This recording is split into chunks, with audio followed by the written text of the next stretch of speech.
Did you start? Yes.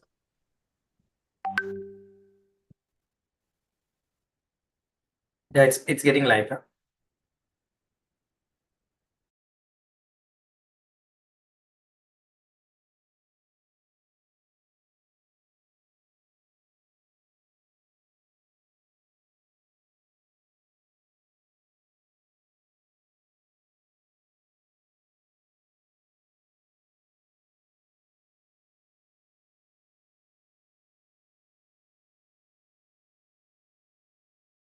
Okay, so we are live now.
Meeting is live stream. Okay.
Mr. Shoukat, you can hear me?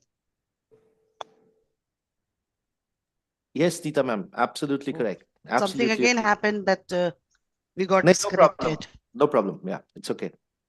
Captain Basin sir, namaskar. Good afternoon. Neetaji, very, very good afternoon.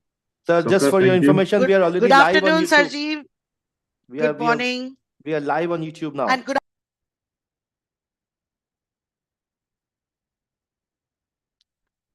We'll be just starting in the next 2 minutes.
Okay, so we'll be starting in the next 1 minute.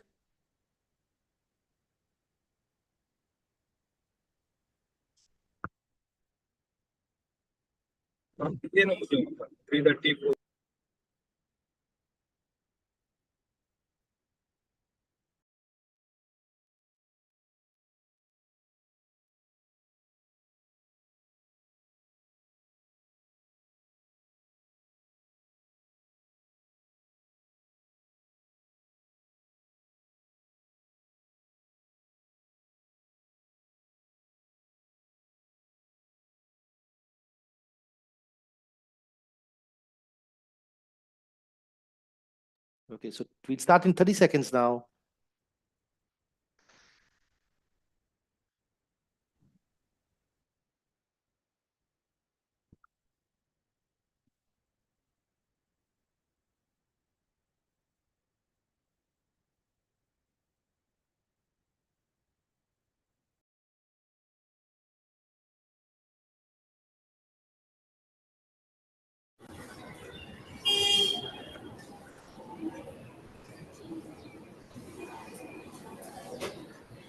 Good afternoon, Captain Basin.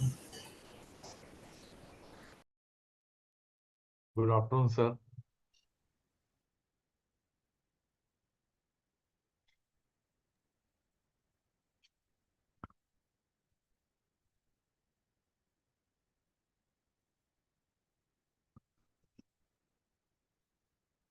Okay, so here we go, and ladies and gentlemen, very, very warm welcome to all of you, to all our distinguished speakers, esteemed participants, and all those who are joining us live now from all across the world on our YouTube channel for this very special celebration today of the International Women's Day, 8 March 2024. I congratulate all of you, congratulate the women especially on this momentous occasion of the International Women's Day.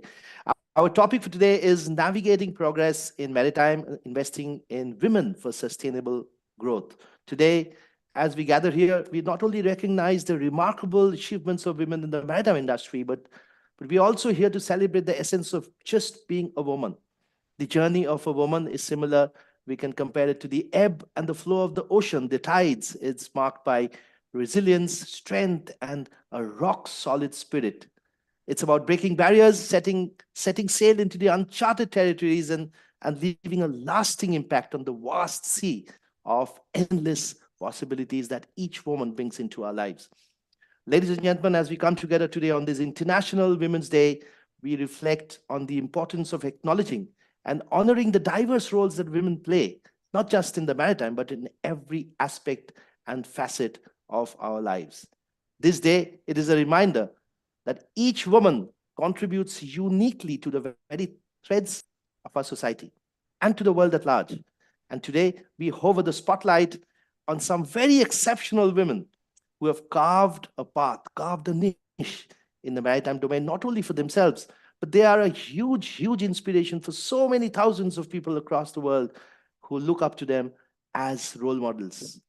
Our webinar today, Navigating Progress in Maritime, Investing in Women for Sustainable Growth, is nothing but a statement. It's a statement to the transformative power of inclusion and the immense potential that lies in empowering women.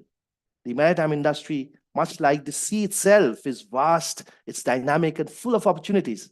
And it's crucial that we harness the talents and perspectives of women to steer the industry towards a future of sustainable progress. So let's embark on this journey together, students, seafarers, maritime professionals, and all across the world coming together, joining hands today, here right now, 8th of March, on the International Women's Day, families and friends, a journey of inspiration, enlightenment, and celebration. May today's discussion inspire new waves of change, foster a global community that values, supports, and uplifts the voices of women in maritime. Thank you so much for being part of this. My name is Captain Shoukat Mukherjee, and I'm going to lead you through this webinar as a moderator. I'm very proud to be moderating this session with such prolific people, prolific men and women who are going to join us in the next 1 hour. But before I go on to engaging with these prolific ladies, I have a 1-minute video which I want to start this session with, and this has left a lasting impression. This video sees the women in a very interesting light. So I would like to draw your attention to this video, and let me start this video. And I just want you to your headphones, putting on the headphones would be very good.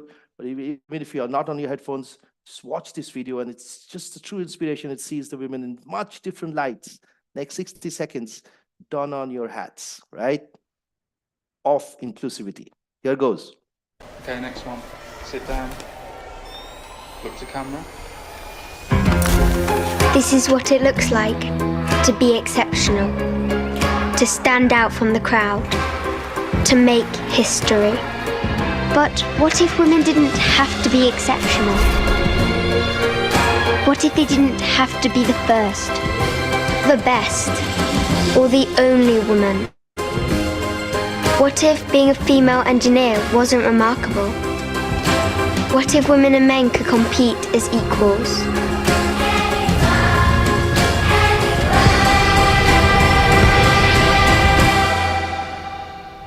I don't want to make history. I don't want to be the only woman. I want to be one of many.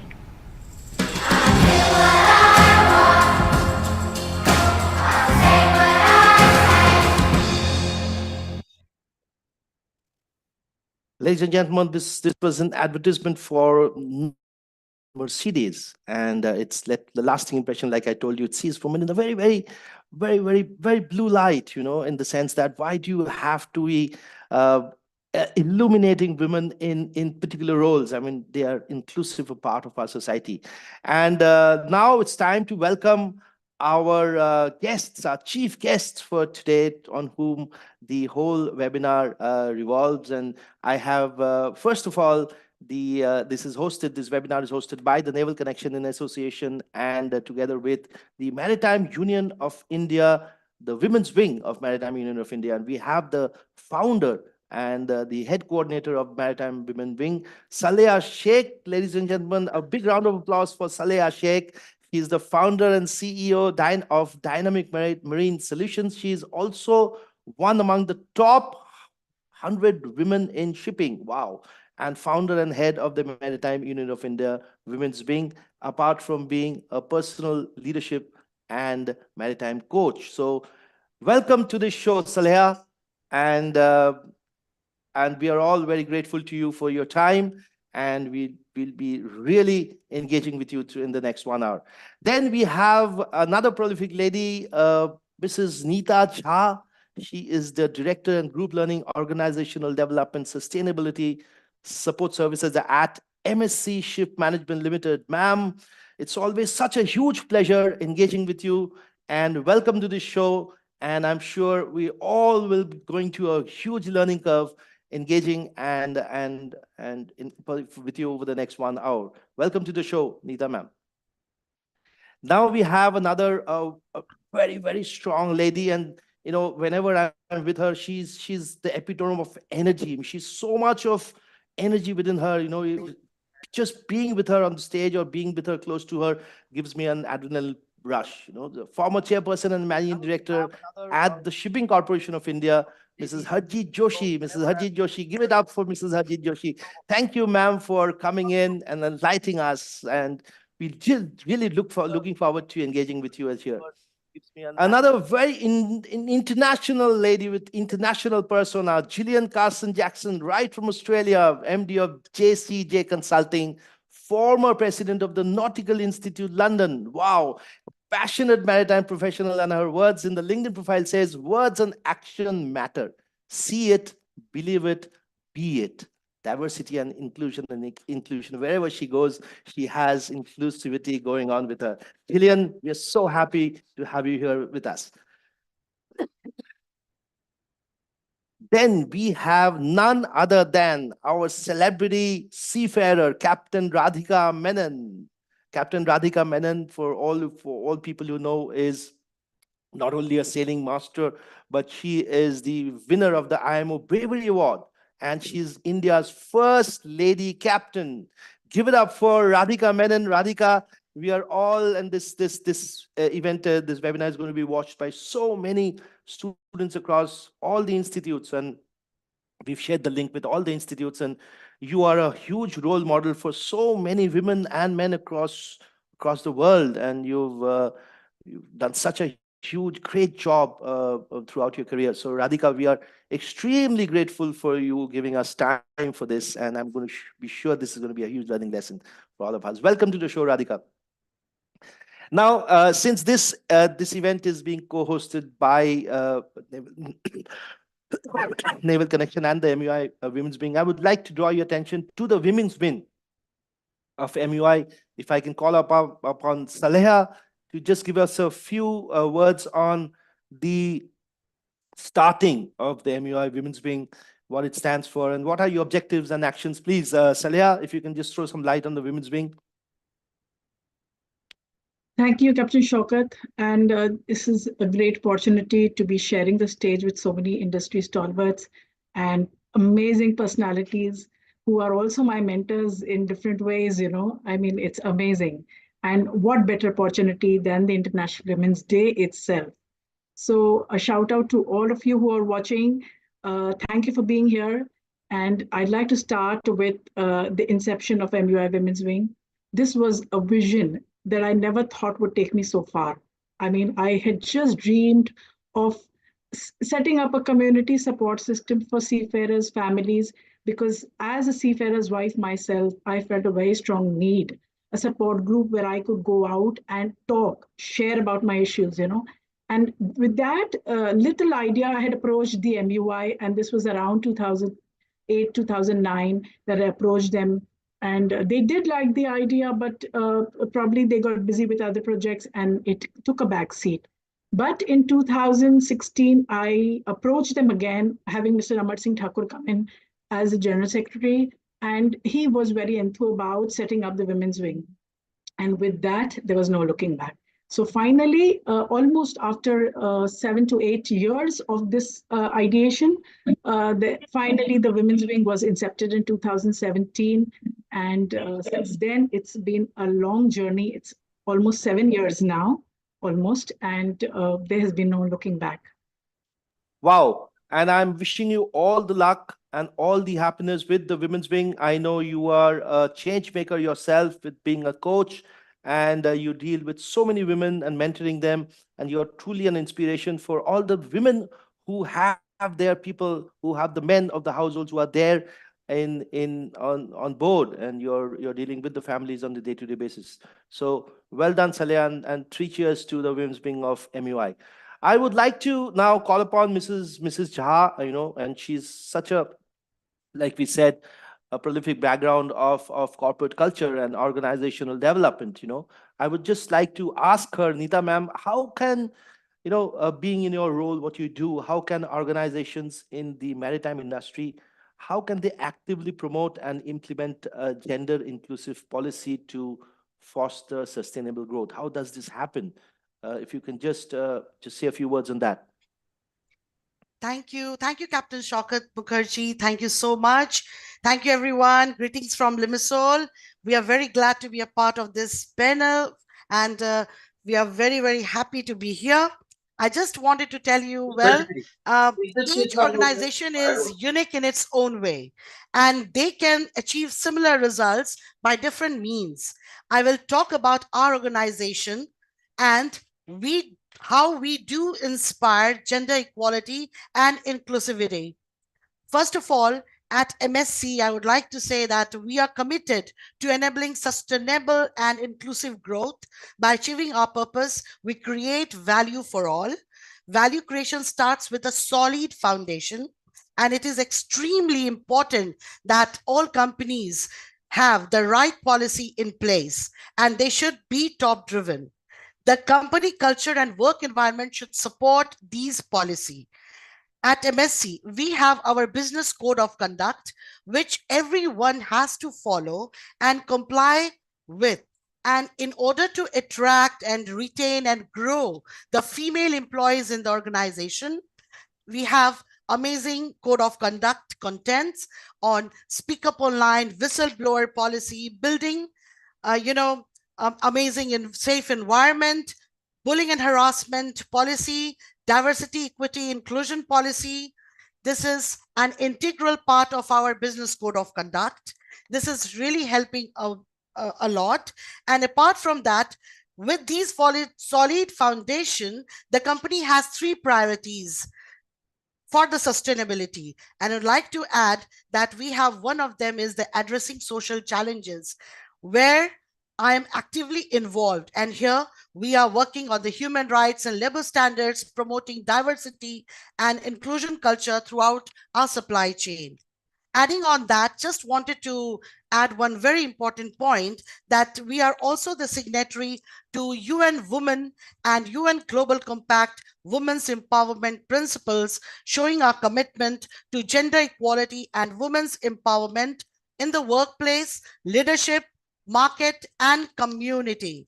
So with this, I would just wanted to add few things, that we are committed to enhancing a culture of equality and inclusion by supporting and recognizing women as high-level corporate leaders. Our efforts include encouraging and supporting more women to take up leadership roles in the workplace. We aim to increase the overall percentage of women manager within the organization by 5% in 2024. And I just want to add you one data.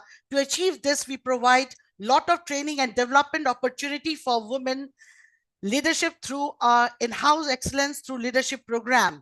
And as of today, as I told you that I'll tell you the data, that over 20% of women manager in the leadership role we have at MSc. This in itself is amazing. Wow. So thank you very so much. These are very, very good data. I think this has progressed over the years as we transcend into a zone where we have more and more women coming up, and this has happened because of the support and that the organizational culture has ingrained in your system. So particularly, I like the one that you said about addressing social challenges. I want to come back to you later during this program to ask you a bit more on what kind of societal challenges and social barriers that women have, perhaps to come into merchant navy, both ashore and on the ships. While I say this, I would like to turn my head towards Gillian now. And Gillian, being an international leader, being a leader with extensive international experience, Gillian, how have you, my question, I would like to know, how have you seen attributes towards gender diversity evolve in the maritime industry? And what challenges generally? We all know there are a lot of challenges. Can I request everyone on the Zoom call to just keep yourselves on mute, please? Thank you very much. So I'm going to talk to you, I'm going to ask you, Gillian, on the specific challenges that persist. I know there are many, but what are the challenges that if you're going to pick some of them? Well, I'd like to start off a little bit first off by thinking about the way the attitude has changed, which I think was your first part of your question. And I was recently reminded of a rather old cartoon. I think it was from the early 80s. I remember seeing it. It shows the ship's engine room. Gillian, I'm sorry to interrupt. Gillian, I'm sorry to interrupt you. I think your voice is a bit, it's broken. So I think if you can just say this again. Let's check my sound settings. Yeah.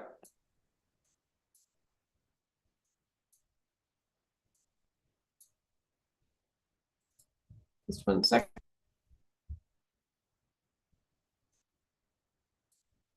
And I personally And how know is that that you've now? been Is that better? Yeah, Do you hear it better now? it's much better, Gillian. Please. Okay. Continue. Thank you. I was recently reminded me of a rather old cartoon that was probably from about the early 80s. And I'll have you imagine, if you will, a picture of a ship's engine room. It's a line drawing with an engineer, so the chief engineer, leaning over an engine, crying with tears flying. He's got a wrench in his hand.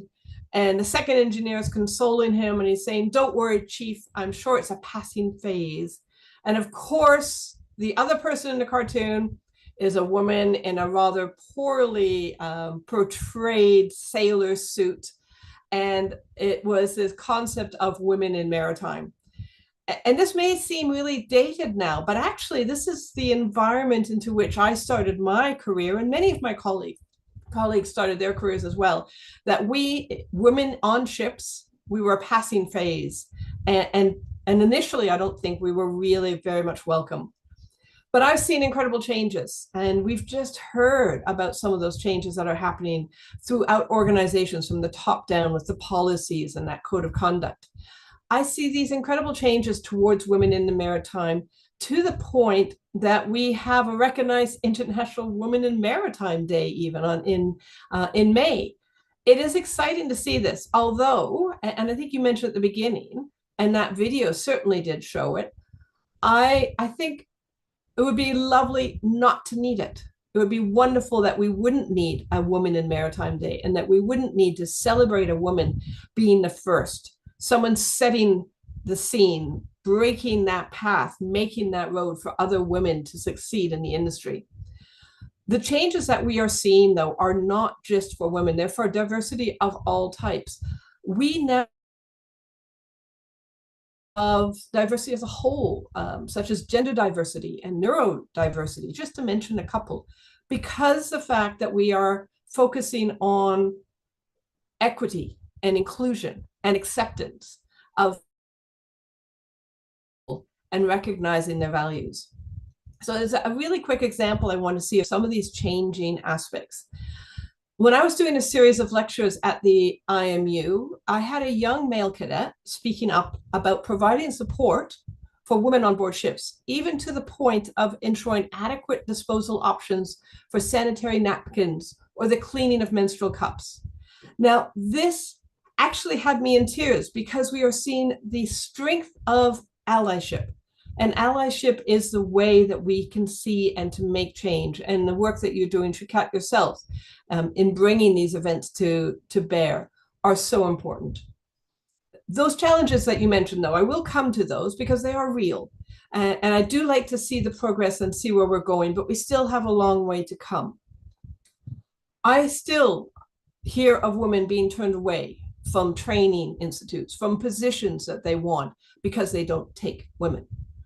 And this is the reality today, and this is 2024, and this is still happening. The girl child is continuing to face so many challenges in so many countries. I actually have a story of a mentee who was advised to drop her studies and married when she failed a course. There was no understanding, there was no support to help her study or do better. There was a comment, basically to paraphrase, you failed, so now do what you're good at, get married and have children.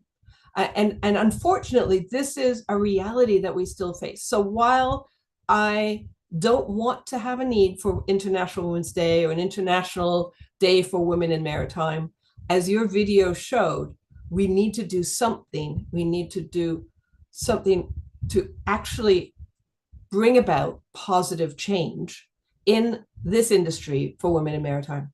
Yes, Gillian. I mean, a lot of points that you punched in the answer. I mean, we could have just go and do a full workshop on all the things that you said, and particularly I liked you mentioning equity and inclusion and acceptance. And I was just reminded when you said about that story about the person who was supposed to drop out, and in Indian language there is, in Hindi, we have a phrase which says "ghar ghar ki kahani." It means it's a story of every household, almost every household. And I think it's a lot to do with subconscious bias. Yeah, we'll come back to that. And now I want to go to Radhika with her immense experience of working, and she's I think one amongst us who's actually doing the job on the ship. And Radhika, drawing from your pioneering experience of sailing, and if you can tell us, how can the maritime industry encourage more women to pursue careers at sea? I know personally you are doing a lot yourself, but as an institution or as a system, how can we progress and particularly inspire women in roles traditionally dominated by men? Radhika? Yeah, I'm very happy to be sharing this platform with very eminent women, and thank you, Shoukat, for having me. First of all, I would like to compare two eras. That is when I started my career in Merchant Navy, and it is about 34 years of my sea career, and I'm still a sailing master. What I have noticed from the time when I have joined, there were no regulations to address issues connected to putting two genders together, and there were no rules. There were not much of a support system developed at that time. But what I have realized is when you step into a totally dominated gender domain, you are bound to have some problems. And I'm speaking at this platform. I have my achievements all just because the men at those times helped me to climb the ladders and helped me to ease up my difficulties. So all of them are not like that. So that is sure. And in Indian scenario, after I think around 1997, the girls started coming into the stream. But the acceptance came late. That is after 2017. That is a great initiative by IMO for promoting women in maritime. And by then, what I have realized was people were joining, but they were dropping out at some point or another. Sometimes because of the bad experience they had, which is really a bad. In fact, it's a demotivator, and then maybe family. It is the biological clock ticking. Women have the responsibilities of starting a family and taking care of the family, like so on and so forth. So in 2017, we founded the International Women Seafarers Foundation, a foundation run by the women seafarers settled ashore as well as sailing. Here we were introducing this maritime career at various platforms, which drew attention, and we could increase the number of candidates coming in. We also mentor them into what to expect as job on board and help the parents to decide as to make up the minds to let go the girls over at sea. And when the girls are on the ship, what I realized was when a female comes to a male-dominated workplace, she gathers a lot of unwanted attention. So we help them what we do is we are in touch with these girls on day-to-day basis. We have a lot of mentors. They discuss situation with us. We all are here, and we're being in the maritime industry for so long. This, of course, is a commercial venture, and we should actually establish ourselves here in a nice way. So we help these girls to identify whether they have an issue or not. If they have issue, then how to tackle it by themselves. If it is possible to tackle it by themselves, and if there are serious issues of sexual harassment, assault, and all, then we seek the help of the companies, and we work with so many companies to resolve issues resulting from putting two genders together. So what we have seen is it is a mindset that has to change. In 2019, we were very fortunate, and we put all our ideas together and approached the industry and DG. I am very proud to say that Indian maritime industry and the administration is very supportive of female seafarers, and they have come out with circular for.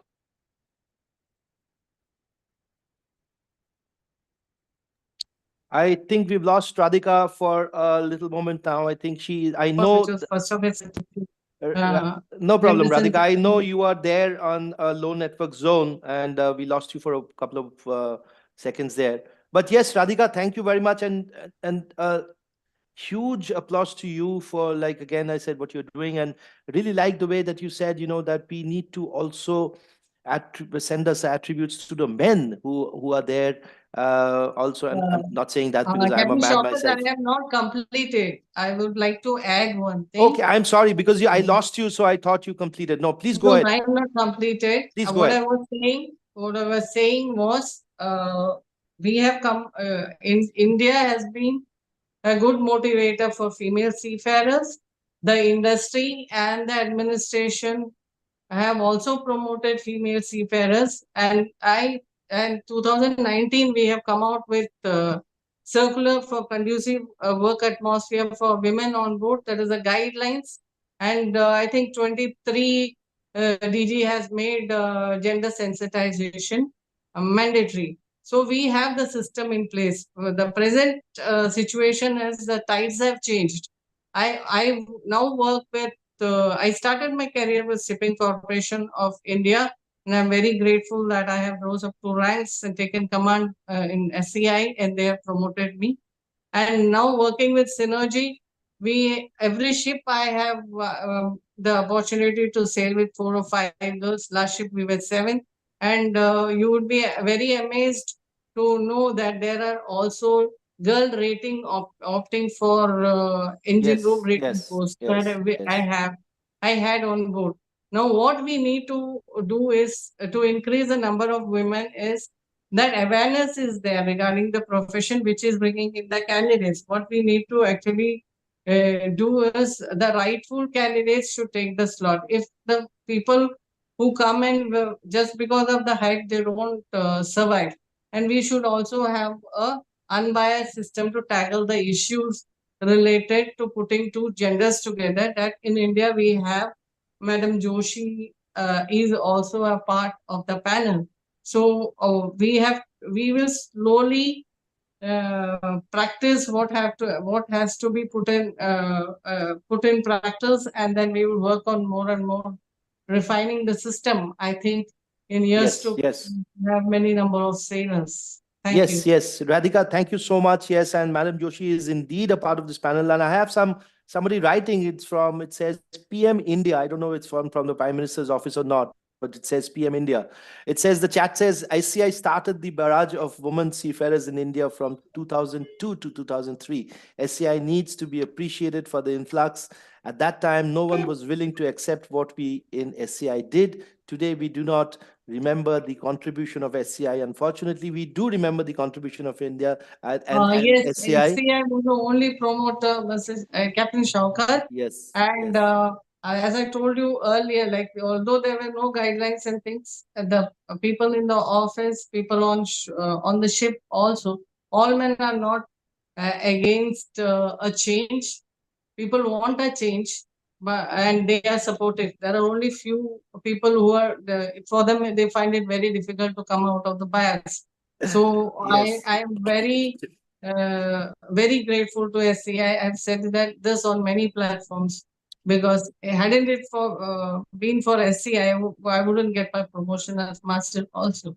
Yes, Radhika, and I want to hear it from the Doyen who's with us and then who's been leading SCI, and now PM has confirmed that he's not the Prime Minister and he's Philip Matthews. So welcome, Philip Matthews also. And yes, ma'am, now I'm turning to you because a lot of discussion is going on with SCI, and we all know that you were with Changemaker leading the first Indian's first ship with all women officers. And this is for Mrs. Joshi, ma'am. You've led prominent leadership roles in your capacity as the former CMD of SCI as well, and in other positions. What initiatives? And I know Neeta ma'am had spoken of some of these initiatives which MSC takes, but in your idea, what initiatives do you believe are the real crucial ones for the companies to create a supportive and inclusive environment for women in maritime? If you can talk about this, would be really great. Thank you, Shoukat, for this opportunity to share my views. And I think today I would like to say that we are not actually celebrating International Women's Day only for women, because man and women were made to coexist. And I've said this many times. So you cannot celebrate one creation of the Almighty, ignoring the other creation. So it's very important that we also celebrate men today who learn to respect women, who learn to give opportunity to women, who are treating women with equality. I think those men need to be celebrated. And I think, Shoukat, you've done a great job putting on this event with 5 women taking that initiative. So I think we celebrate you also today. Any man who is standing up for the cause of women and supporting women, Thank you. I would say he is part and parcel of the International Women's Day and he needs to be celebrated. So now with that background, this is the way I was working in SCI, where it was not supporting only women. You need to support and encourage those men and showcase them who are supporting women. I think that is the change that requires to be brought into organizations, which will slowly change the mindsets. Because, while Neeta brought out very nicely, and of course, Jillian has made a remark in the chat box about mindset. Now, mindsets cannot change by rules, laws, and regulations, policies. A mindset requires behavioral change. And for that, the interaction between men and women in the organization, how they are treating, how they are accepting each other, that needs to change. So I think for the first and the foremost thing, which is very important, is providing a safe and secure working environment for women, ensuring that the dignity of the woman is always intact, the confidence that she can work regardless of her gender, that is very important. And that is the cultural change which is required in every organization. If women do not feel secure, even if they are very good, they will not be able to perform. So that is the first point. I'm going to give you 5 points. The second is giving equal opportunities. Now let's take a case where there is only one position, and I'm not going to say that the woman is better. If there is a equally competent man and an equally competent woman for that single position, we know to whom the chair will be. Now that, in case of equal opportunities, I think the change which needs to come when we are talking about diversity and inclusion, I think the graciousness is that if that opportunity, if the woman is equally competent, should go to the woman. And for that, we need to always address, there is a lot of conscious bias, but that unconscious bias which is impacting mindsets, I think that needs to substantially change. So that is my third point. And if you find women with potential, but if you see that they are lacking in some skills, then I think you can have those upgradation training programs or anything which can give them that required skill set to prepare them for future leadership and future responsible roles. I think that is another initiative that organizations can take. And during my time, we revived the World Maritime University, giving people opportunity, which was there way back in SCI, but for some reason that had been discontinued, because I think training and upgradation of skills is something which is very important. And we did send women for that course to World Maritime University. And last but not the least, it's very important to have more women in leadership positions, because these women in leadership positions are going to be the drivers of change. They are themselves role models, as well as they can bring about the change in the organization culture, and they can impact all those 4 points which I just talked about. And while Neeta did talk about a lot of policies, I think we need to see the day when these rules and regulations and policies don't really need to be enforced, because the organization culture is such, the acceptance is there, the equality is there. So the rules and regulations should be there, just much like the traffic policeman, he stands there, but he doesn't need to act all the time. So it should be only for those very remote, rare cases that the rules and regulations and the policies really need to come. There should be a complete change in culture and environment and mindset. Shoukat, we've talked about having Radhika talked about even women ratings coming on, and how if it's an only woman, she draws attention, which is there. I'm sure I've experienced it. And your video was very relevant, because it's very important that you're not the only one. So Yep. increasing numbers is very, very essential, so that you don't stand out in a crowd. And I've invariably been the only one all through my journey. And while T.S. Rahman is taking a lot of initiatives on women ratings, and they have got exclusive batches for women ratings, really appreciable. But I would be happy if there can be a combined batch, because Yes. see, when they're going to go on the ship, they are not going to be in isolation and together. And it's very important that the training itself of coexistence is there. And those pre-sea trainings, exclusive batches are very nice. But I've heard about cases where, even the physical exercises are done separately, swimming batches are done separately. Now tell me, if an incident happens on the vessel and you've got to jump across, will you be sending the women separately and the men separately? I think it's very important that the women and the men learn to coexist and respect each other with dignity. Ma'am, it's a very enlightening, and you've touched upon really, really hardcore stuff here, because I felt I was on a national tour with all the institutions just around 2 or 3 weeks back, and I spoke to a lot of students, I mean, girl students and girl cadets and boy cadets, and in fact, in one group mentioned, of course, very jokingly mentions कि हम लोग को लड़के लोग का shore leave cancel होता है, लड़की लोग का नहीं होता है.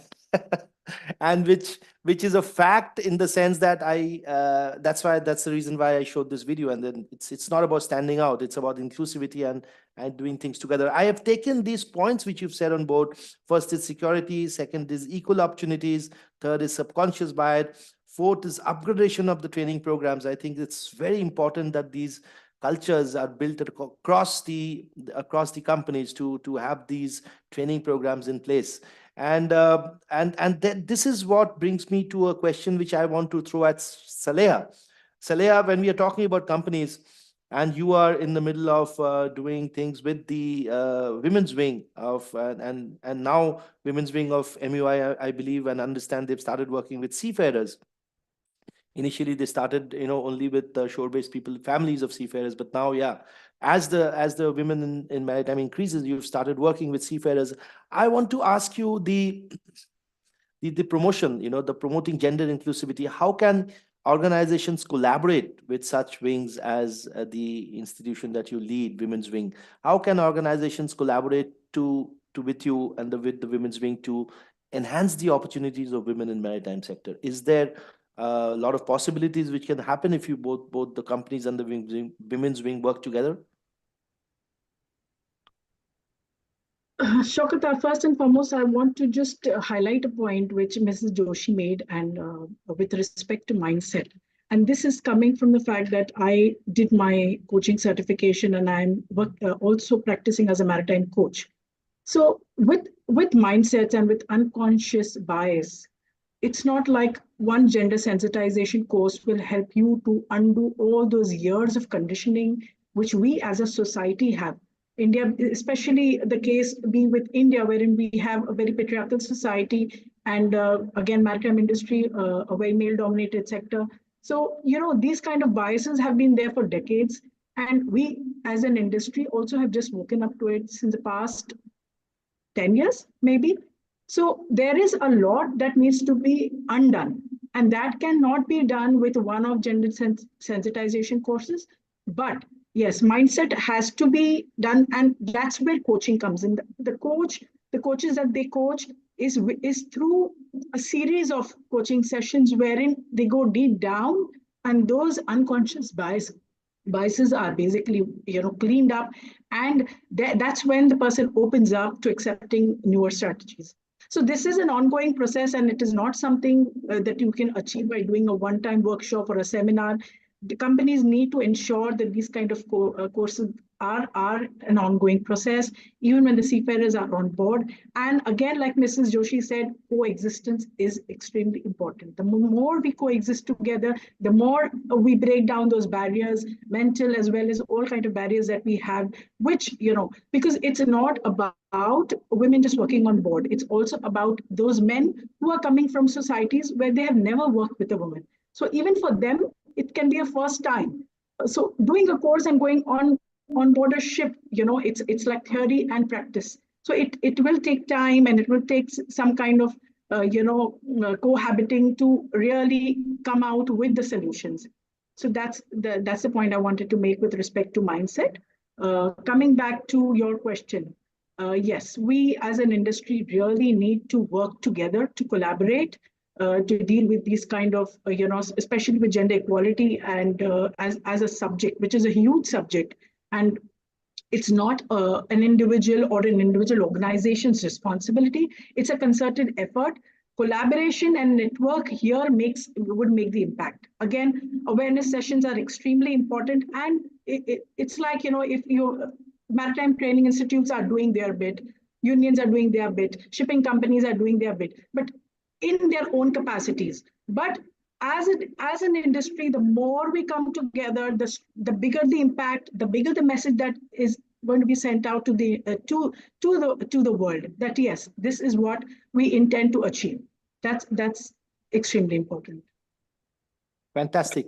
I will, Saleha, these are again very, very important points that you're making, and very pertinent to the topics that we are discussing today.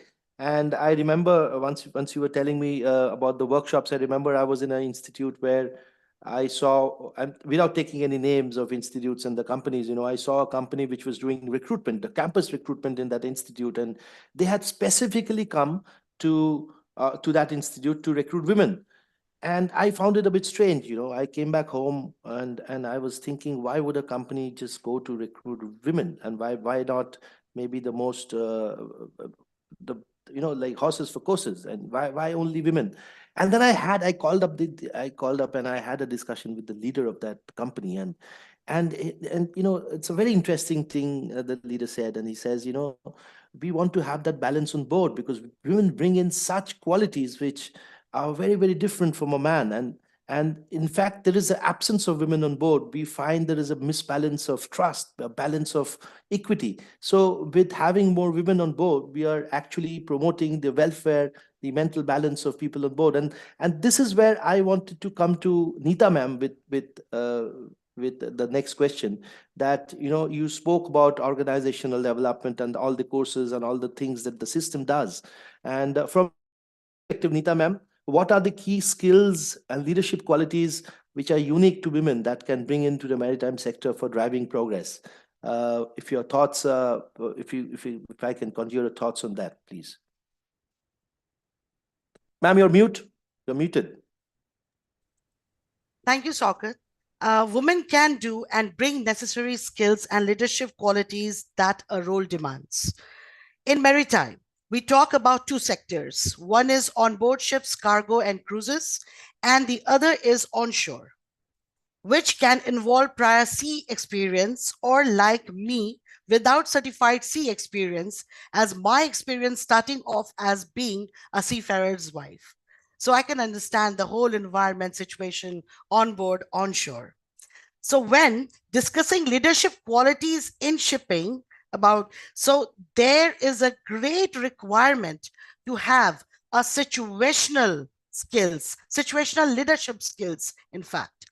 Women by nature excel in adapting to changing roles, whether it is managing home, raising children, or managing office. A woman can manage home, manage office. All these situations demand completely different qualities, giving women an edge in situational leadership to bring extra values. This is very important. They are adept at building relationship, courageous, and cannot be better example than Captain Radhika Menon, such a courageous woman, and for the bravery. Self-confidence is very important and resilient. It is also important to have the skills of emotional intelligence, including self-awareness. They have to know who they are. Self-regulation is important, in which women are really amazing. Empathy, motivation, and devotion, social networking. These are the very important skills where women can bring difference. I just want to give you just one example that for a healthy workplace, whether on board or in office, conflict management quality is extremely important. Women can add a lot of value here by effectively managing conflict. And a recent example I want to add on a different note, that we have amazing leader like officers on board. And I can give you one example. Using situational leadership, you can control all possibility. I just wanted to add that we have third officers, and there was a prolonged emergency where she acted in a way that I have a lot of praises, that during the communication, she was one of the communicating from the ship, from that prolonged emergency site from the ship, and our operational team, safety team, and the technical team.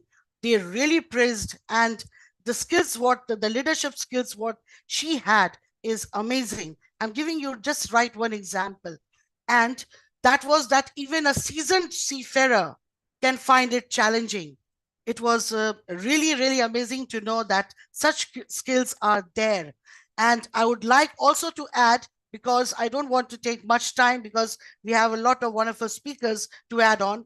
We all have to work together towards a sustainable future where every woman has the opportunity to reach to its full potential. Fantastic, ma'am. And yes, I agree. And thanks for throwing light on what the companies do from their side. Some of the people are not aware of how strong the company's policies are towards uplifting the women, policies regarding training and development of women on board as well as ashore. So thank you. And we have around 10 minutes, and we want to go again Mr. across. Shoukat, just one line I just wanted to add, that if your policy is in place, if you have a solid foundation, if you have a culture set in the company, that is the right time and that is the right environment to be given either to a man and woman. I mean, I can tell you that the safe working environment is really important. It gives you sustainable future. It gives you opportunity to work in a company where you feel secured. So it is very important. The policy and code of conduct, group values, core values are very important, definitely. Yes, ma'am. And you're making very good points again. And I would like to say we are getting a lot of chats on the YouTube channels, and a lot of people are watching us live now. And there's a lot of chat on the Zoom as well. YouTube. I want to assure everybody that we are talking to some prolific ladies here, and we'll get your chance. We'll give you opportunity to interact with them after they finish their speeches, and we'll come back to you to post your questions to them directly.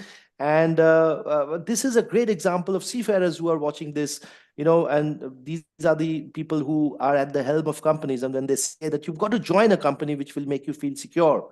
And just don't close your mind, close your eyes and join any company. Do some background checks, and some of the companies will always be with you when you need them most. Jillian, I wanted you to share, because of your international experience and you being a part of Nautical Institute as the president also. Could you, people would want to know, could you share some examples, some successful examples, initiatives that have effectively promoted women's participation, advancement in maritime leadership roles across the world?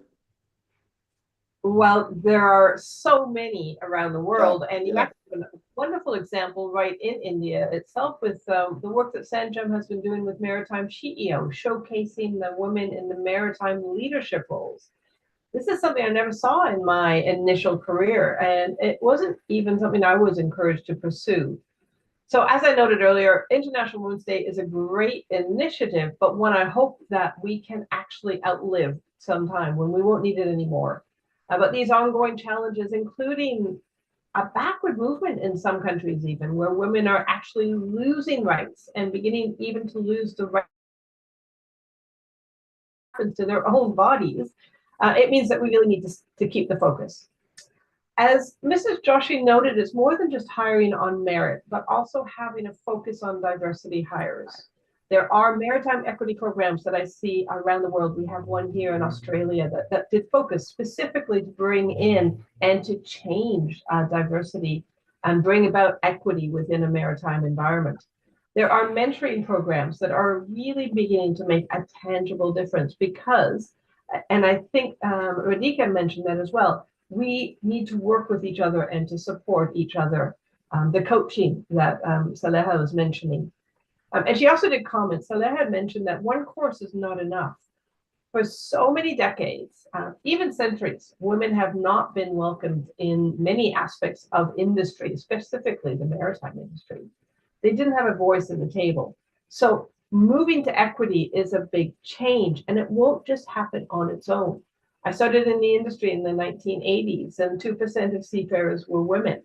And last year, we heard that 1.2% of seafarers are women. So 40 years later, and we aren't making progress. So obviously, we need to change something. That's where this focus activity to bring diversity into the workforce is really important. So that concept of an equity program, I think one of the single biggest initiatives that I have seen that is moving the needle, is bringing about that tipping point, is that visible leadership. So we are seeing visible leadership from powerful women and men leaders, many of whom may not even be comfortable providing it, but they realize the importance of what they're doing. And I honor them and their visible leadership because they can make a difference. I still firmly believe that you have to see it, and then you have to actually believe that it is possible for you. And so just by advertising a job and saying we want to hire women, that's not going to be enough. We need to actually make something that is going to be tangible, change the job description, change the advertising approach that we use, really appeal to them so that a girl not only sees the role, but they actually believe that it's something they can do. Then we consider doing it, and then they actually will then move into those roles. So that's that, see it, believe it, and be it. You need to have that, all those three in mind. Thank you. Thank you, Jillian. Thank you. We have one last question for all the speakers, and then we'll move on to the audience as well. Now, Radhika, I've seen you mentoring so many people, and so many people are looking up at you as a role model, being the first lady captain of India. I mean, wow. I mean, I would just like to ask you, when you're engaging with the new generation of young seafarers who are coming up to you and asking advice, what advice do you have for these aspiring female mariners, particularly female mariners who are navigating through the challenges of again, male-dominated industry. Lots of things are changing now, but what is the advice that you give them? Radhika? Captain Shoukat, what I would like to tell the younger generation of females who want to take up sea career, they should study what exactly is a sea career and what stream they have to get into early. And when they come into the further academics, they should focus on the learning part of things, because sea career is such a profession where nobody can do your job for a long time. So when you come on board, whatever you have studied ashore in your institutions, you should be able to apply, or you have to enhance further on your learning. You cannot be dependent on somebody, because nobody has the time to do somebody else's job. So, and that is how the dropout happens. Now the tides have changed entirely. A lot of companies are taking women, and women are maximum on it. Is, I think, seafaring is becoming lesser male dominated domain. So all the best to all of you, and wish you all safe sailing. Thank you. Thank you, Radhika. I'm sure this is going to be a lot, a huge inspiration to all the people, all the young men and women who are watching. I've sent this link to all the training institutes, and I've asked everybody, everyone to watch this, and I'm sure they are doing so at the end as we speak. Now, you rightly mentioned, about the career not being, there has to be something to fall back on, and this is where I come back to Mrs. Joshi.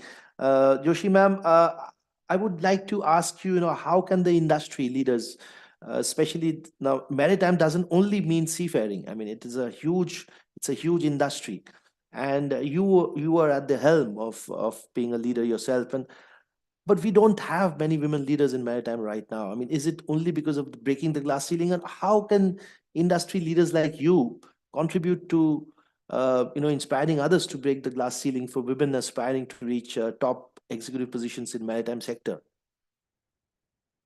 So, Shaukat, it's a open secret that obviously it wasn't easy for me, and there was a lot of resistance and hostility also because I was the first one. But I would also say that when I joined the maritime industry in 2015, the environment at that time and the environment today has undergone a sea change. And maybe that is because an industry leader in the form of a woman was seen in the industry, and there was a role model which people could emulate. So it's I'm only one, and I'm very happy that today we've got more male audience and participation than the female, because these and many of them are industry leaders themselves. So I would say that the industry leaders are truly like lighthouses, and they are the lighthouses of the maritime industry, and the beacon of light that they emit, that should be focused on such women who are aspiring to take on more executive leadership positions or break the glass ceiling. Similar to a lighthouse where, no matter wherever it is located, the purpose is always the same, to warn ships of danger and guide them safely on their way. So I think that is what the industry leaders really need to do. They can show the path, they can guide, they can coach, they can mentor, and most importantly, support aspiring women leaders and believe in them, accepting them, acknowledging them, and also making way for them. Actually, the message always goes top down. So it is the leaders who can ensure that the message goes right down till the bottom. Fantastic, ma'am. Coming back to me, when I walk into a shipping office, and I walk into many shipping offices all the time, and I see a lot of women working in the offices. But unfortunately, when we talk about succession planning, when we talk about people, the women ascending the ladder and going up into top level executive roles, we don't see much women. I want to come back to you on this again, and this is something I think the industry needs to look at. We are getting excellent response in the YouTube as well as in the Zoom. There are a lot of people waiting with their chats. We'll come back to you. One last question to Saleha as we finish this episode with all the speakers. And Saleha, what is the future for Maritime Union of India Women's Wing, since you're leading this and you have come and you're actually visually shifting from just serving families to serving seafarers on board also? What is the plan ahead? What does the Women Wing intend to do to uplift the women in maritime? Okay, so Shoukat, to just take further the point that Mrs. Joshi made about the message coming from top down, and she has been a brilliant mentor and an amazing leader and a great source of inspiration for all of us. So, and it's always a pleasure to listen to her every time, because there's something new that you learn from her. So coming back to what she mentioned, I would like to add that yes, there are today the workforce that we have, the young girls that are out there ready to take over as women seafarers. They are amazing. But when it comes to climbing the ranks, especially to going to top leadership positions, sometimes there is a limiting belief which holds them back as well. So it's a culmination of factors that even if there are companies who are willing to probably give the opportunity, but the candidate is qualified but may not be willing to take that position. So here again, a lot of leadership and mindset coaching is required, and that we can do through our educational programs and seminars. That is exactly what we at the MUI Women's Wing work towards, And initially, as my brainchild, it started off as a community support system for seafarers' families. But we also focused on women seafarers, and slowly through the way we've been majorly focusing on women seafarers. And just to add here, that due to personal reasons, I was based in Istanbul for the last 3 years, but I'm back here in Mumbai, and I want to take on this very, very aggressively, because I know I've been missing. This is like my passion, my baby. So I am really going to work on more in this direction. Because first and foremost, the very topic of gender equality also gets mired by harassment and those kind of issues. So those are issues which we get very normally at the union at our helplines. We have a 24/7 helpline which comes to me directly, and there are many cases of harassment that come in. And it's sad that we are working towards empowerment of women. We're talking so much about having women seafarers, but once they start working on ships, they are facing harassment and abuse. And many a times, even after taking the right course of action, the results are not as what we would like to be. The victims keep suffering. They are the ones who are at loss because they end up losing their jobs, and the culprits go scot-free because unfortunately sometimes the system is such that they are the company supports them, or somebody knows somebody higher up in the company, and that's where action is not taken. So these are topics that don't get discussed, and we need to bring these out.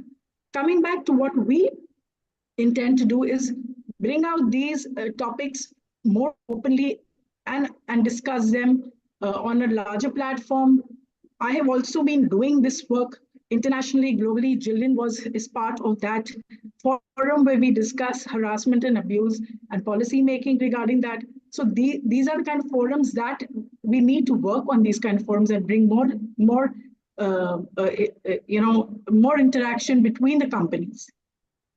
Also, we educational wise, I feel that training is required in terms of skill building. Like we have these women seafarers who are who can upskill, and we at the Maritime Union of India Women's Wing want to help them out with their personality development, with their professional and personal growth development, so that they can take up leadership roles. They can come ashore, they can take up maritime entrepreneurship, because that is something we don't have so many women in at least in the Indian sector. Like, for example, I mentioned this at one of the forums recently. How many women ship owners or ship managers do we have from India? I mean, we know that there are a lot of Greek women ship owners, but how many do we have from India? I mean, and this is something that means that there is a blockage somewhere, and we are not going in that direction. We are not addressing those factors as well. So here again, we need to work on those issues. Also, networking and collaboration amongst organizations to tackle these issues on a larger level, make a lot more noise, because unless we get heard, solutions won't come out. We've been talking about building up skills, we've been talking about training, but the progress is very slow. We really need to look into this at a very, very minutely. And as Mrs. Mary De Cruz, who's doing amazing work in the terms of mental health, she made a comment here as well, that, we also need to look into the mental health of women seafarers. And why just women seafarers? We're talking about women in maritime. So there is a lot of work that needs to be done, and a lot of factors as well. So it's a holistic approach. It's a holistic approach, and that is what we can achieve when all the organizations come together with concerted efforts, not individual, and not just beating their chest about what they do, but collectively come together. That's what I would like to say. Very good, very good. And this is a great ending. And like I said, so many people are commenting on and watching us on YouTube. I want to now have a small session with all we've got so many of the people here joining us, and Captain Basin is there. I saw Captain Girish Fadnis joined in. I don't know whether he's still there. And Barry De Cruz is there. Why don't we just throw open it to the house for the next couple of minutes or 5 minutes, where we can have questions, take questions for the esteemed panelists, or somebody can share a view. A lot of comments coming in. Somebody said, let's not forget the First Lady of Indian Shipping, Sumati Mukherjee of Scindia's Team Navigation, and her story is so amazingly inspiring. Yes, and yes. So Dr. Mary, you've been Captain Gajanan. How are you, sir? Great to see you. Why don't you say something? We just completed the webinar, and officially, and now we've thrown the house open, so we can Sure. something from Thank your you side very as well. much, and very innovative to have man getting to talking to the women. that is what I And bring in the understanding, diversity because, part. absolutely great. I mean, I've had a pleasure of listening to all the panelists, and of course, everyone has the view which has come from the experience that they have seen and they have done, and they all have done well in their lives. So they have all the powers to say so as to the demand things from shipping. There's one book, I don't know how many of you have read, and you must promote that book of Sandy Shergill's Lean In. If you really apply that book, and that book requires to be applied to the maritime women as well, and it has got all things there what a woman needs to have. I mean, just to summarize, I've read that book many times, and I've read it to my daughter. I mean, chapter by chapter. So I really know that book kind of by heart. And there are few points which are very important, which are related to the maritime as well. Is willingness is very important. Willingness to be there, willingness to lead, willingness to make themselves competitive. This is something which the women has. I'm sure the maritime is not located on the moon, so it'll definitely be done. Today, on a lot of ships, I visit a lot of ships every week, so I see a lot of women complaints on the ship staff as to they're not willing to learn, willing to put their hand up, saying, okay, I will do this job, or something like that. That's something, which the privilege status must actually go off, So we don't have a gender there. There's no gender on a master mariner. Master mariner is a matter of range, not a rank. So that's one thing. And again, there are many points I could summarize, that be vocal about things, and not in a complaining manner, but of course, if something goes wrong, they need to be there to say something about it. Be courageous to say something about it, and say it without having to worry about the consequences. We all are there to support everyone out there. That's it. I mean, thank you very much, Shoukat, and Thank really, you. and thank you, Saleha, as well, for the MUI Women's Wing. You're doing absolutely great job. I'm sure many more, kudos to you all, and we all should see 50% women on ships, sailing. So in few years' time. Thank you. And if there is 100% women, then we will have a diversity on our side. Then we will have men in maritime program. Captain Basin, sir, you're there. Thanks for coming. Captain Fadnis is also there. If you can throw some light on this, and would be great to hear your views on this as well. Thank you, Captain Shoukat. First of all, thank you so much for arranging this wonderful event. And on the very apt day, since morning, I have some women with me in my office. Yeah, I could see that. Yes. Please come, please come. And they have been listening. They are very happy that Neetaji is here in the event. All of them are sitting. Thank Come, you so I was much. about to say, behind successful leaders, there are a lot of other women people. See, all these ladies. And we have about 40 plus ladies in the office. All of them have got a gift. And they're offering me some sweets to eat. Wow. So today they are celebrating not only for themselves, they're also looking after the men. And that is what we feel good Absolutely. for. Yes. Mrs. Yes. Joshi ne bola, it is not only the women, also the men. Man. Also the men. So that's the spirit. So Yes. thanks from all of them, Shoukat, from all of them. Thank you. Everybody is Thank sitting in you. their laptop on the YouTube. Yes. All of them. I can see Patricia there. Yes.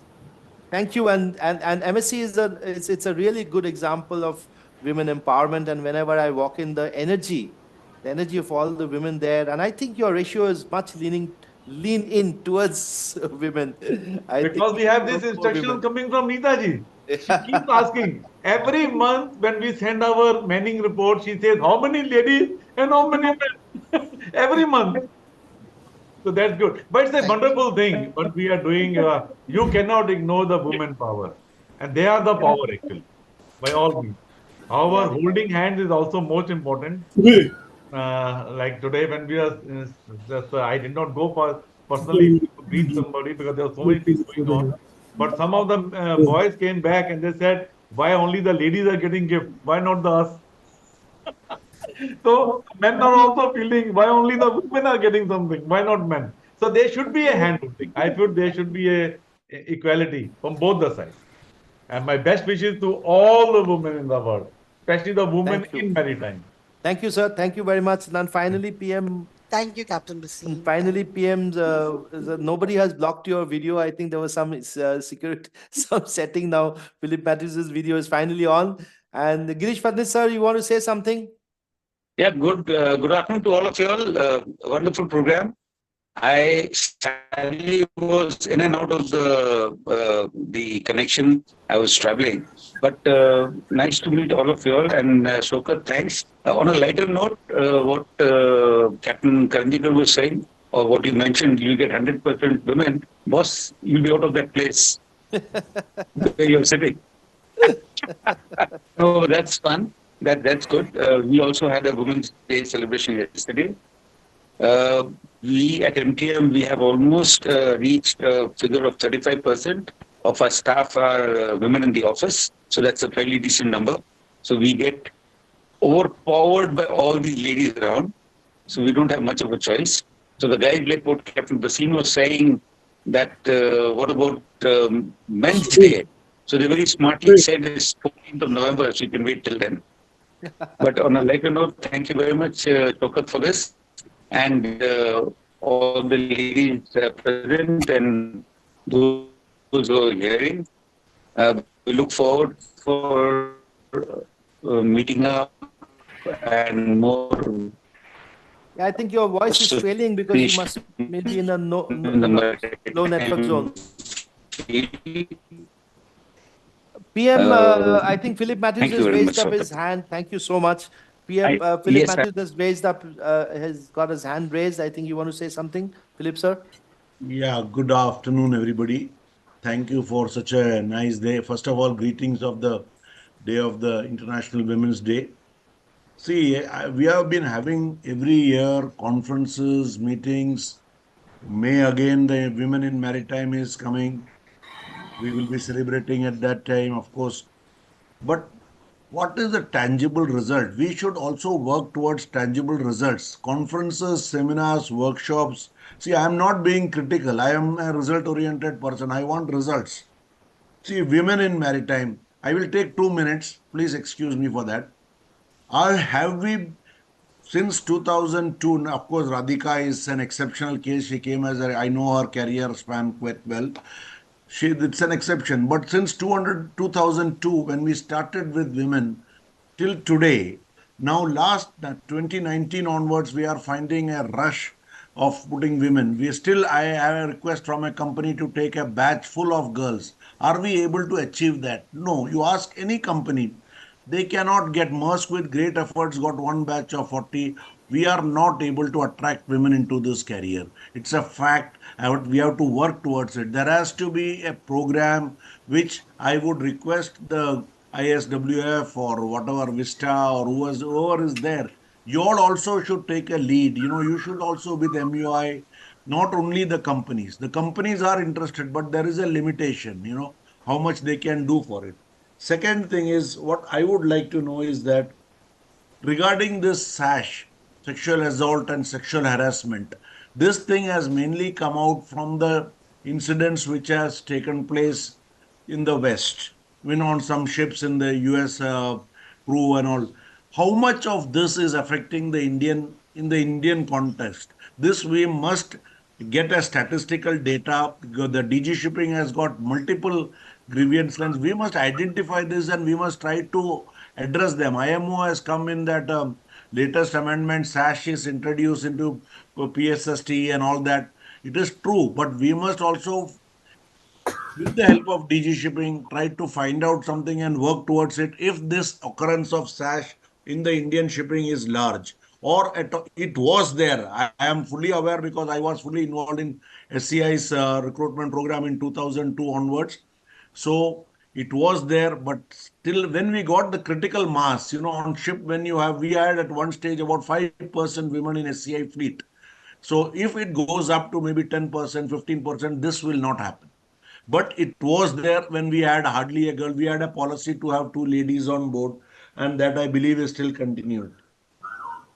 Yeah, this is what I wanted to bring. And what are we looking at all in the Indian context? How do we make a blast in the media to get women into the maritime industry? Today, everybody wants women, but we are not able to get the numbers. Mr. Philip, it was very nice that you brought these 2 points, and which is there where we are working. And for that only I have been speaking that we have an adopt a ship program, which we have already started to create an awareness from the young generation. And we connect them with our own vessels where the seafarers talk about the life. And we also go for the career day. We talk all the female child, male child, everyone, and they all are really liking it. They're talking about and creating awareness from the young generation. We have started this together with Cyprus Shipping Chamber here in Cyprus, and now we have extended there in India as well. And the Adopt a Ship program, we are going, and we are, the top priority is given to our seafarers, that we are asking them to hold a session towards the school in India, and the male, our captain and chief engineers, they are going to the school and approaching the school, talking about and creating awareness about like an Adopt a Ship program. I just wanted to add you to your second question. It is very, very important. That's why I was talking about a proper policy in place and the solid foundation.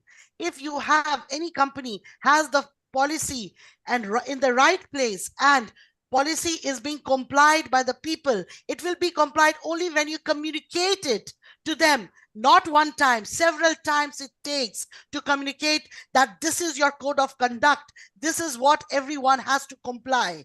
And that's what makes us, that policy is very important. If you have the right policy, you have the solid foundation, and people will comply, and everyone in the company will comply.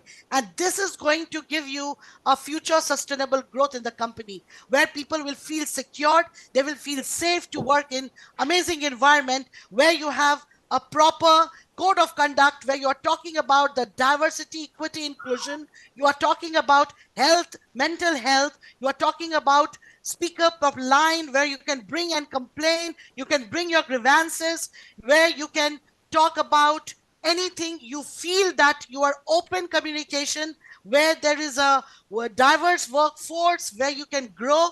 And this is what this is all about, that how we can bring bring difference, what was and what is now and what is today. What action we take today, it's going to affect our tomorrow. So this is what, and I really like that the 2 points you brought is what I wanted to speak on your Madam, thank you so much. Thank you so much. Thank you. My wife is My wife is the principal of one of the reputed schools in Mumbai, and I am working with Captain Basin. He has brought adaptership to the school, and they have given. They Thank you have come. so much. This is one like a certified. Yeah, their school children are very Perfect. enthused, and they are working on the adaptership program in Don Bosco, Matunga in Mumbai. Thank you Captain so BK much. Jha, We'll Captain be BK Jha has continuing raised doing up his hand. I want to give him a chance as well. So, Captain Jha, sir, you have your hand raised. You want to say something? Captain Jha, you have a hand raised. Do you want to say something? Yes, Shoukat. Yes, sir. How are you? I'm fine. Good evening to you. Can you hear me? Yes, sir. We can hear you, Fantastically sir. well. Please continue.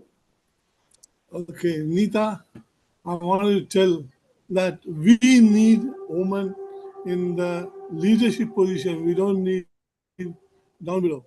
Because my daughter, she herself is the vice president. Hello, can you hear me? Yes, yes. Please go ahead, sir. We can hear We can you. hear you, sir. Okay. Okay.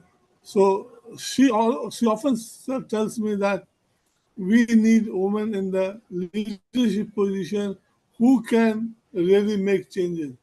You can have a lot of changes down below, but it will not change on the top. It has to be top down. And another question I have is how do you change the mental condition, mindset? You remember I was the master last year of CMMI. I started the motivational program or mentorship program for all the cadets. And I did not get any single lady cadet. All boys, about 70 to 80 boys we mentored, all of them are boys. So why it is so? Okay, thank you. That's all. I will just I would like to thank the speakers.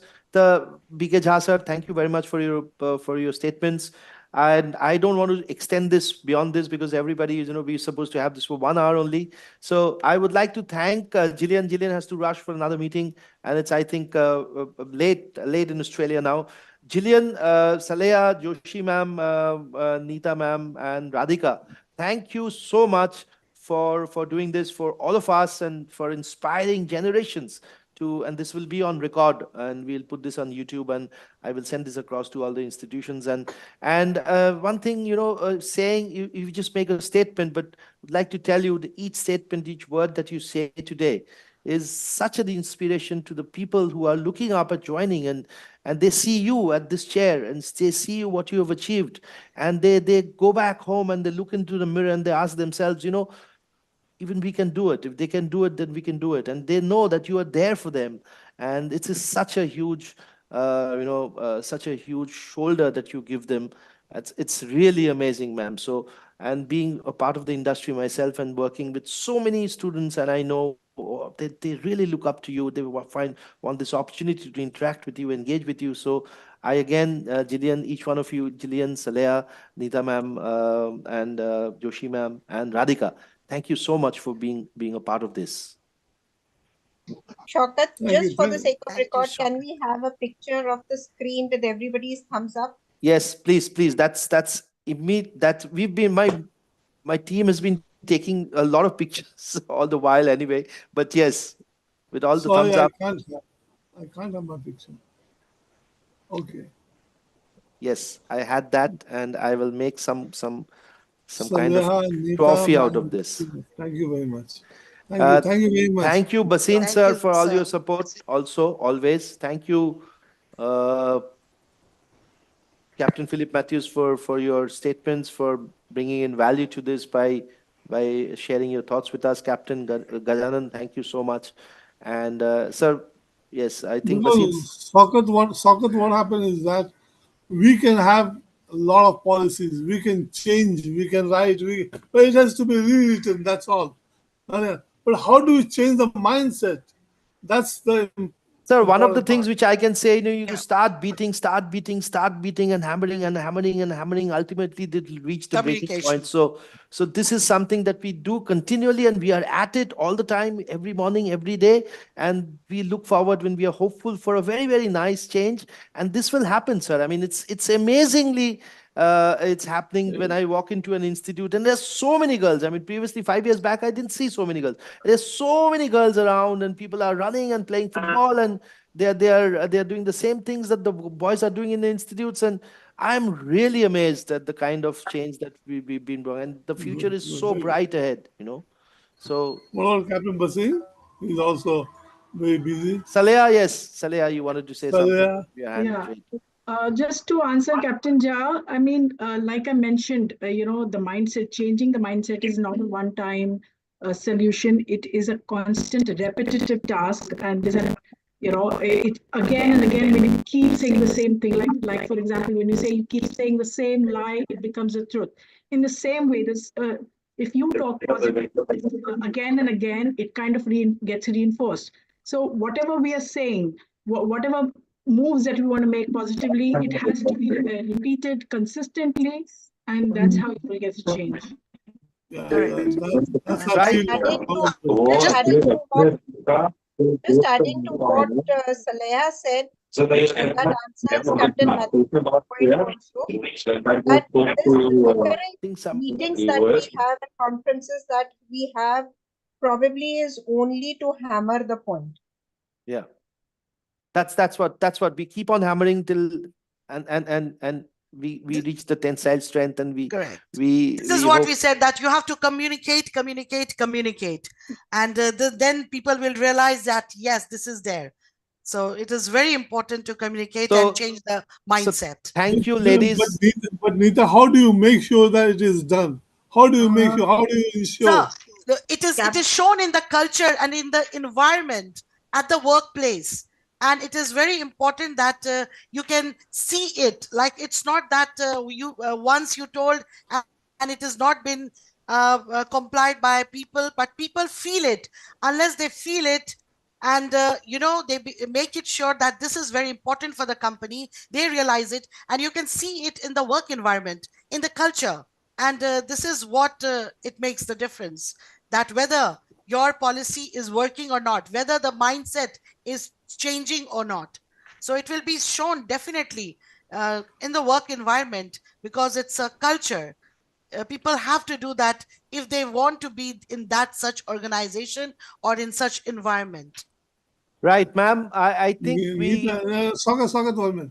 Neeta, 1 more minute. Neeta, can you tell me, have you punished any male people for this? Have you done anything? Punished? Well, you are not following the rules. So No, you are our culture is not to punish anyone. I will just give you one example. In our company, if the people make mistakes, we never take them out. Instead, we feel that they are now experienced and they have learned, and they will never make mistake again. Maybe they will be the one to be the coach and mentor for others, how not to make mistakes, how to be proactive. And in this case, I would like to say that we never punish. If people have such mindset, then it is the time when we talk to them, coach them, and in the environment where they understand. And if they don't understand, then it is very important that that means that's not the place for the person. Like, we have a group values, like we talk about family, caring for people, equal opportunity, passion, innovation. If the people are not living up to the values, it means that they are not a part of it. So it is there that we don't punish the people. Instead, we try to groom them, grow them. But if not, that means that's not the place for such person. And this amazing webinar has given me a impetus to do this offline now. Next time we will have this offline and we'll continue the discussion. And Thank like Shoukat, I think Dr. Mary DeCruz would like to add something. Thank you, Captain Shoukat, and happy Women's Day to all the amazing ladies here. I'd just like to say, Captain Jha is repeatedly asking, how do you address? See, I think we need to have a Google document circulated to all our women working in the maritime industry and ask them, since it's going to be anonymous, so what are the genuine problems they face? And these have to be addressed point on point, looking at what is the thing that is most troubling them. Sometimes it could be just as simple as not being able to go past to a toilet where there are a lot of men there. So there are very simple things, but we need to address them. And sometimes those are the things which could be addressed by the company concerned.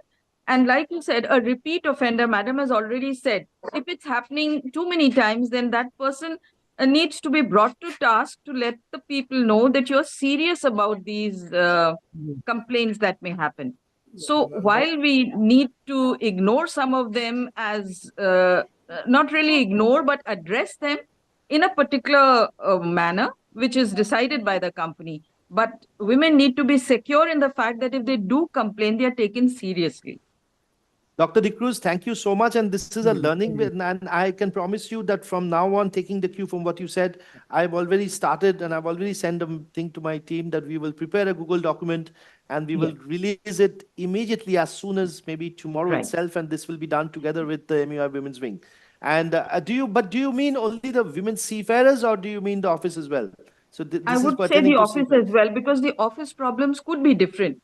Yeah, because then we are going into a much different realm, if we stick to. But those that are out at sea are definitely of a different nature. Women have certain, medical issues which probably need to be addressed better. We could talk about them. So, ladies and gentlemen, I think we can officially end this because we've crossed the time. Sir, I think, sir, we need to have a ask. I just want to know, how do you bring the lady on the top position? Sir, I think we'll need a separate webinar for 1.5 hours for this. I mean, you can't expect somebody to answer this in one line.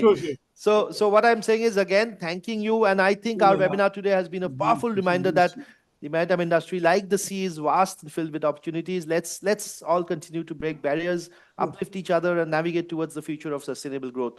I thank you for being part of this transformative event. Until we meet again, and maybe all experience the journey filled with success and fulfillment. So thank you to all our people. Thank you to Namaskar, and thank you to all our speakers, all the supporters behind the scene, people who've joined in, people who've chatted, people who've been with us on the YouTube, and we will get the recording across to you. So thank you. Have a lovely weekend ahead, and happy International Women's Day to all of you. Thank you. Thank you.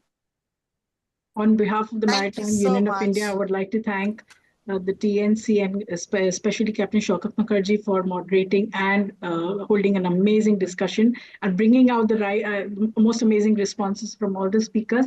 And thank you for a lovely audience. Thank you. Thank you to Captain Tushar Pradhan behind the scenes. He's been supportive all the time, and he was supposed to attend, but he is in a no network zone. He's traveling, but he's just gave me a call and given us best wishes for this thing. And like I said, thank you to Captain Basin, thank you to Captain Gajanan, thank you to Captain Girish Fadnesh, Philip Matthews, and all of them.